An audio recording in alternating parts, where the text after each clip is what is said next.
debate. I don't believe that it is a philosophical question or debate.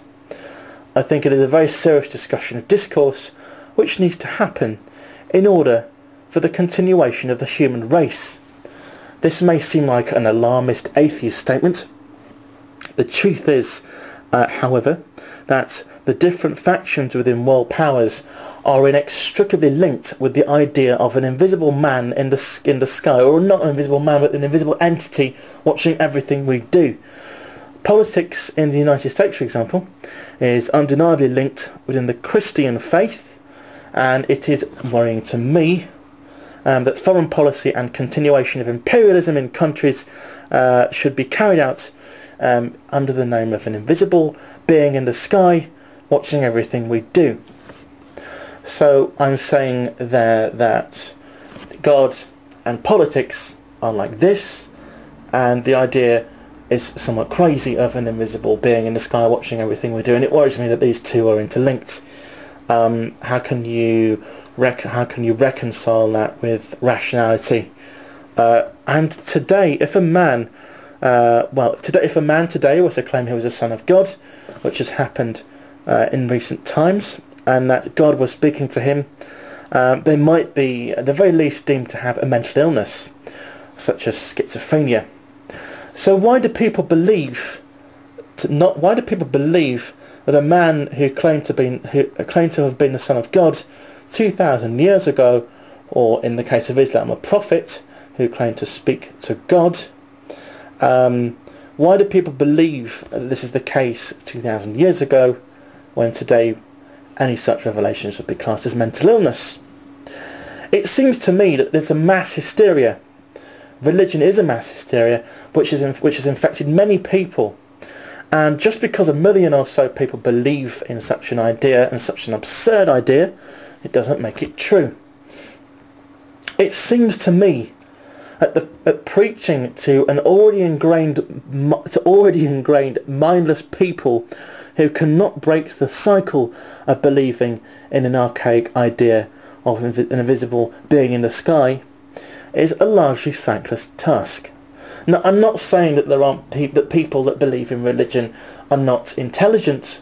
There are many people that are more intelligent than me that believe in God. Professors, physicists, very intellectual people. Well, what's going on inside their mind is a compartmentalisation of the idea of theology and science and rationality. There is a psychological a psychological compartmentalisation in the brain of rationalisation.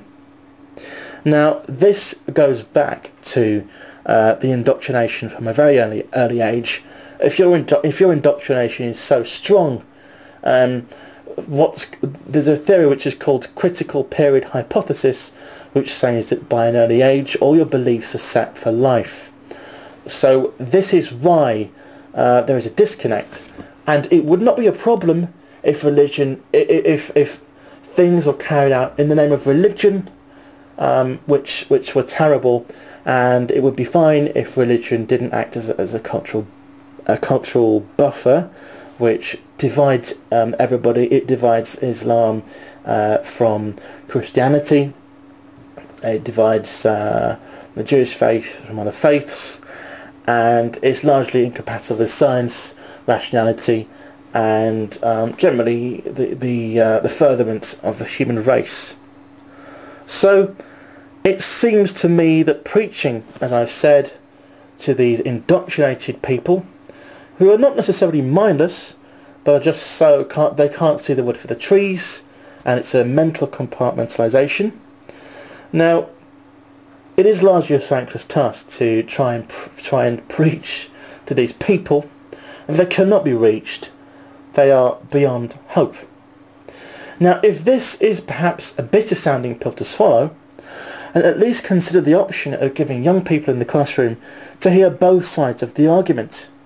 Children should be given the chance to hear the scientific evidence which flies in the face of the Quran, the Bible, the Torah, or whatever other indoctrinating texts from the desert from a couple of thousand years ago are used.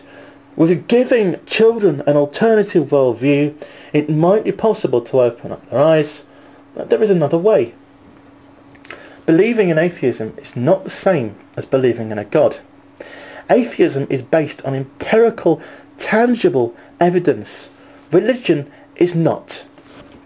Everybody who believes in atheism believes in the same thing. Atheism is not a violent, indoctrinated system of thoughts and control. It just means freedom from any of this repressive ideology. Now, I believe that humanity can be given the chance to be weaned off religion, but only if liberalism is not taken too far with their laissez-faire attitude towards different religions. The fact is that people are not given the evidence to decide for themselves. They should be.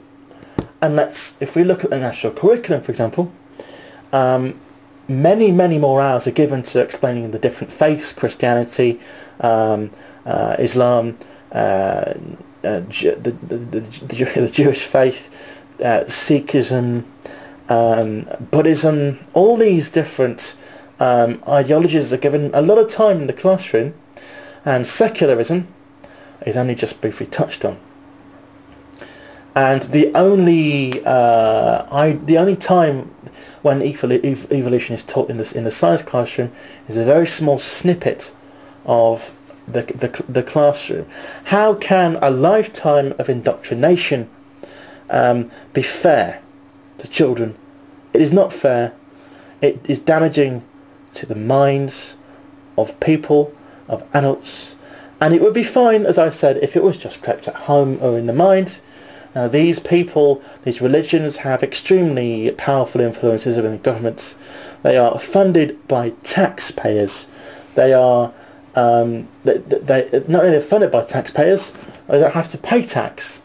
It is a ridiculous state of affairs, and the idea of preaching an eternal burning hell to children, because that's what Christianity is.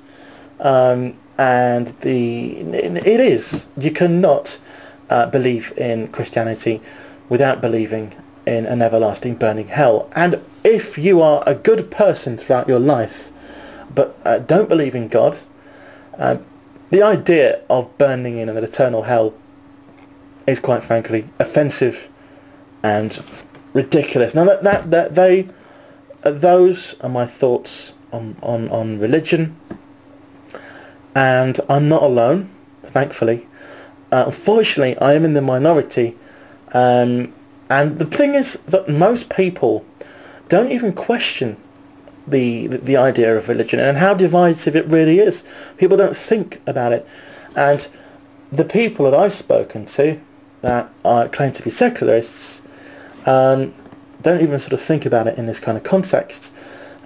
People who are enlightened to this sort of way of thinking really are quite in the minority. However, we are a growing body, and it is great that we have the internet to be able to air our views. Now, the problem is, of course, that these religions are very powerful, and I know it's been said before, and it's a chestnut. And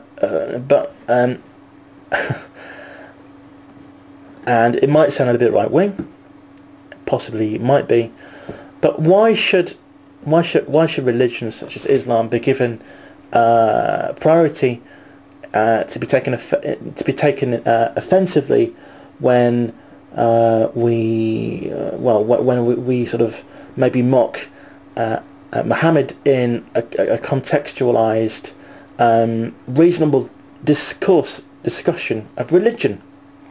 It's ridiculous, and I just hope that that my way of thinking will be sort of taken up in the classroom. Now I am actually going into teaching, and I know from looking at the national curriculum that there is not a lot of time to be devoted to secularism. There is no time devoted by atheism, and the general consensus is live and let live.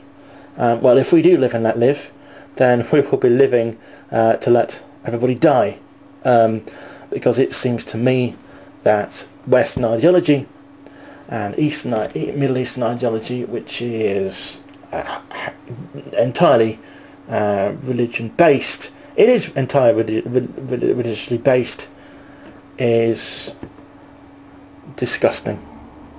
Thank you, and I'll maybe post more videos on this. Thank you.